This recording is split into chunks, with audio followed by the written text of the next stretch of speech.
So this video is going to talk about the minor blues scale and 5 different minor blues scale fingerings. Now, you'll want to have your minor pentatonic forms kind of underhand and in your ear first, okay? And so that video will be at the end of this one if you haven't seen it. There's 5 basic minor pentatonic shapes that are fairly common. Although honestly, most guitar players only know 1.5 out of 5 of them usually. Anyway, the minor pentatonic, okay, is root, flat 3, 4, 5, flat 7, and repeats like that.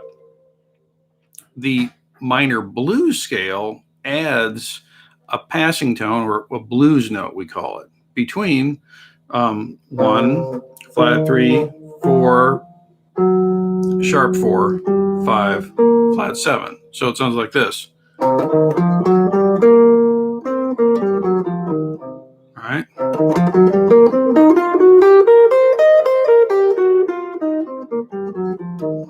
The pentatonic itself is just like this. And with the blues note,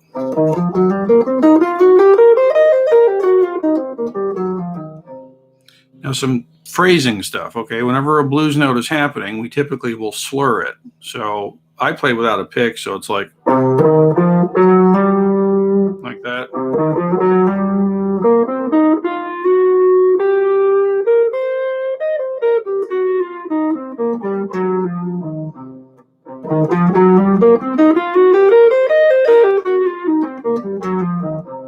Kind of like that, okay? Now there's other shapes to this, okay? So the one down, let's start here at the 3rd fret. Oh, whatever, I just did that one. So we'll go here. Here's the pentatonic shape for reference.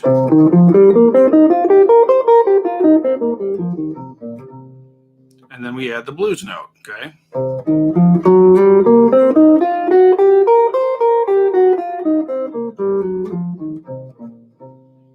It's kind of nice.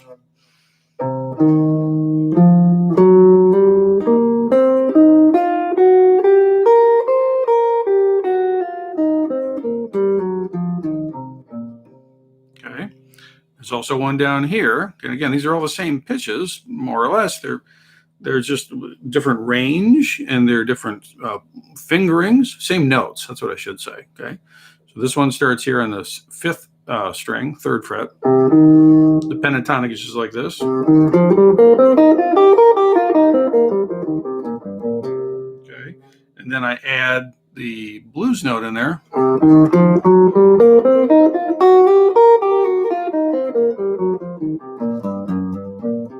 Now you notice when I'm doing this, I'm starting on the root, I'm going all the way up until I'm out of strings, all the way back until I'm out of strings, and then back to the root again, staying in that position.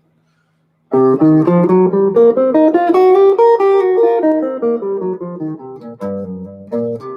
that, okay? I'll leave the open position alone for now because it's always a little weird down there. We'll get there though. So there's this one. This one.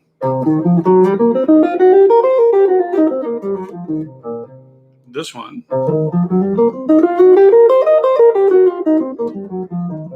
And now this guy starts on the D string, on the 4th string.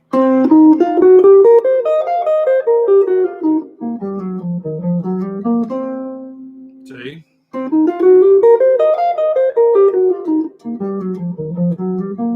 The straight minor pentatonic would be. And with the blues note.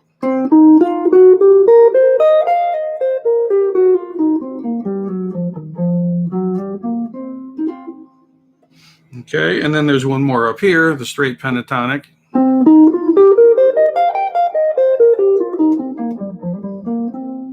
I add the little blues note in there.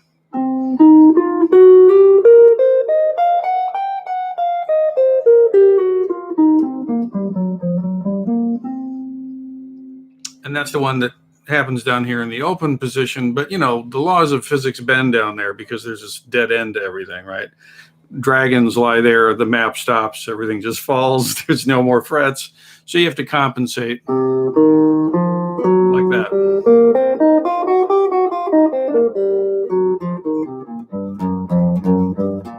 In the case of C, okay? Now, you could ask, what's the point? I mean, for God's sake, isn't one good enough? No, not if you're going to be a contender and really be free. If you're going to really be free on this thing and be able to play anything you hear, my position is you want to be able to have full access to the whole range, okay? Now, if you just want to be a hobbyist and have this be a relaxing, fun thing, that's fine. But if you really want to be as free as possible, you want to have access to the whole thing, okay? So a note about blues sounds, typically you don't do a bunch of erratic skipping all over the place. You typically go stepwise, kind of up and down and up and back, and kind of, there are phrases that are part of the language. Maybe I'll do a video on that at some point. But I like practicing these things with some kind of a background sound, you know. So I'll just, I have a little sound kind of loaded into my looper thing here.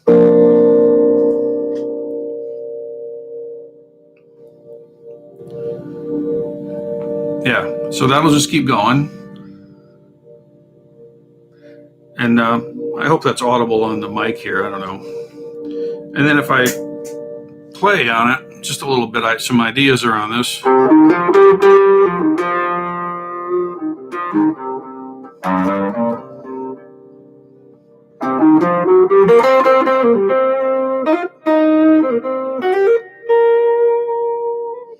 So that's all stuff right around here.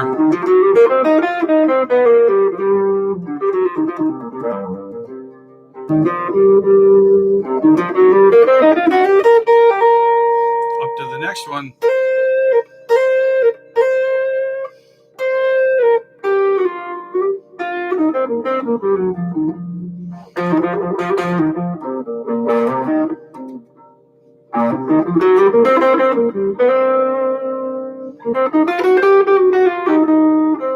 And those passing notes, those blue notes, you don't sit there.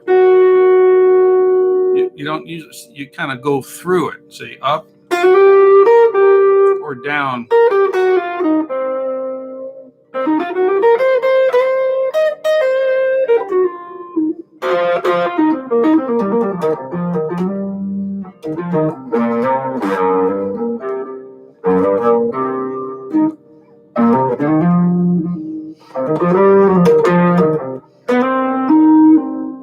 There I went on the low strings on a couple of them.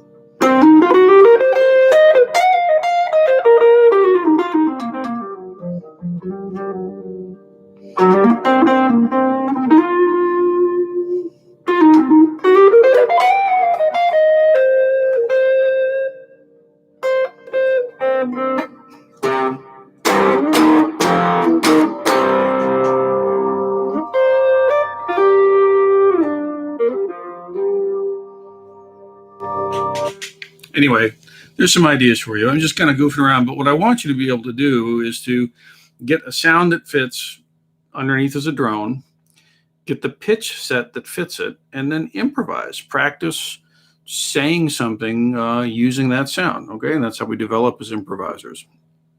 Okay, enjoy.